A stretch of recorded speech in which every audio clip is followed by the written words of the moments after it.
This is Andrew Dugill with Hoffman Realty Tampa Property Management, and this is part 2 in our blogs of helpful tips for landlords, and this is how to evict a tenant in Tampa by a local property manager.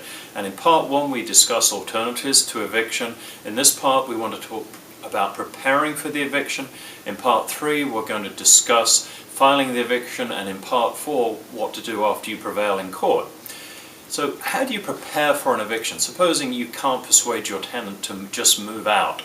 A lot of times landlords will hire our company when they have a tenant that stops paying and they want us to take over management, evict their tenant, and then find them a new one and give them a good experience going forward.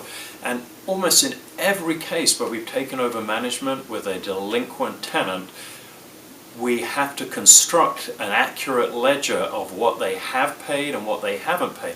In most cases, the landlord does not have accurate records, and it's so vitally important. If you don't make those records accurate, it can completely stop the eviction.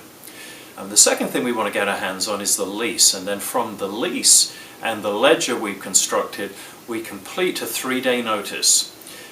And then we serve that notice on the tenant. A 3-day notice is what's used in Florida to pay rent or quit. Now at the end of that 3-day notice period, we can start the eviction filing, but some tips for the 3-day notice that are important. The first thing is, do not put late fees on the 3-day notice, only rent. If you put other things like damage or late fees, it can stop the eviction. The second thing to be very careful of on a 3-day eviction, on a 3-day notice, is the time. You can only use business days, and so you need to know the public holidays in Florida, and you can't count weekends in the 3 days.